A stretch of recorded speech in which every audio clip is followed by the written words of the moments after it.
this is the last video for the revisited Scream series, as I see Scream 7 in a couple of hours.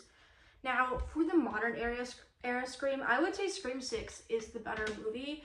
I like the characters more. Mindy did not annoy me in this movie. Did she need to survive?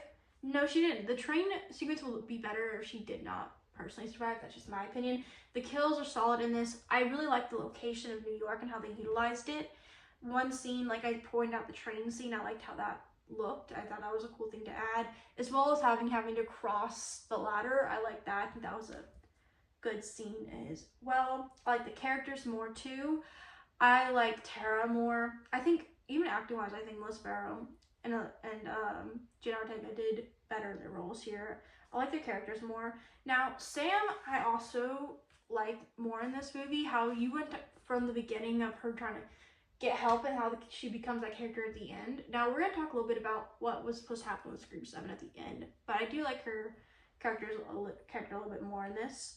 I do like how they use some bits from part 5, which is toxic fandom, and how they included in the movie. Now the motivation is like toxic fandom stuff related to the first two that they killed, the introduction, as well as seeing that again with Richie's collection, which is where you have all the Ghostface stuff and having the film.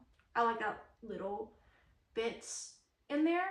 Now I do call some logic questions in this though. My first one I saw was the opening. I'm not the biggest fan of the opening of this movie personally. It feels a little too meta for me personally. It feels a little too meta for me. And I don't believe really any woman, especially in really a big city, would ever go into a dark alley like that for a stranger they've never met before, especially for a first date. I don't believe anyone would do that. So it takes a little bit of unbelievability out of it for me. Again, I understand the point and the stuff on the phone, but I just truly takes a little bit out of it for me. And the dirty cop stuff, and again, Tana the dirty cop can be explained by covering it up in money, sure, but he says with Quinn, because we have 3 killers, you have Quinn, Detective Bailey, and Ethan. Now, when I first saw this movie in theaters, and this is my first rewatch of the movie, I guessed Ethan and Detective Bailey, and I was right. I didn't know about Quinn. But he faked Quinn's death by placing another body. So when they actually came onto the scene, there was someone else's body where she was killed. A couple of questions of how that logistically works, of how you maybe make sure not to make it match, sure, of what her injuries, but or her supposed injuries.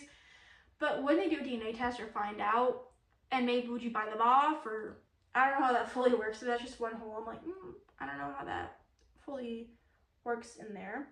We have Kirby in this movie. I like Kirby. Kirby was fun in this movie. I liked her character.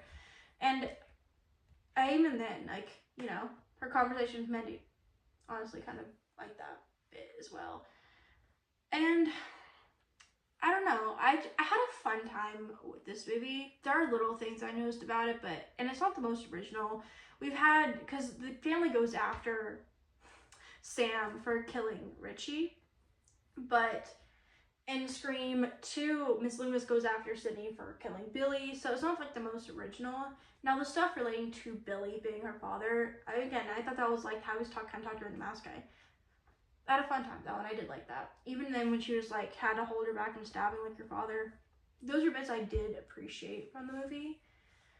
But recently, the reveal of what Scream 7 was supposed to be by the actor who actually played Billy Loomis revealed. The originally Scream 7 was supposed to be Billy Loomis making his daughter into Ghostface. So Sam was going to be Ghostface in the next movie. Billy Loomis was going to make his daughter a serial killer. And that would have been interesting to see. I don't entirely hate that idea. Comment down below how you feel about how that would have been the next movie and how you would have felt about seeing that on screen, how that had been executed. But Miss Barrow, and I apologize if I'm saying her last name wrong, or name wrong in general, was let go unfairly. And she should not have. So, after the media storm, she was fired, let go, and they had to rewrite. Although I'm not the biggest fan of Scream 5, I'm very mid on it, and I had a good time with Scream 6. I would have liked to see the end of this new modern trilogy. and it's unfortunate that she was unfairly let go. And I do have some that bias going into Scream 7 knowing she was unfairly let go. And Sydney wasn't even in this movie really at all. Really, she wasn't in this movie at all. This is the only Scream movie Sydney has not been in. We get a mention of Sydney, but I think you can have a good Scream movie without having Sydney or main characters in the franchise introduce new characters. Much like this was a soft, fun movie without Sydney in it. You don't necessarily need that kind of character into it, especially trying to introduce new blood. So comment down below what you think of Scream 6. Do you like it? Not like it? How you feel about what Scream 7 would have been? Comment down below, and I will see you guys soon. We are talking about Scream 7.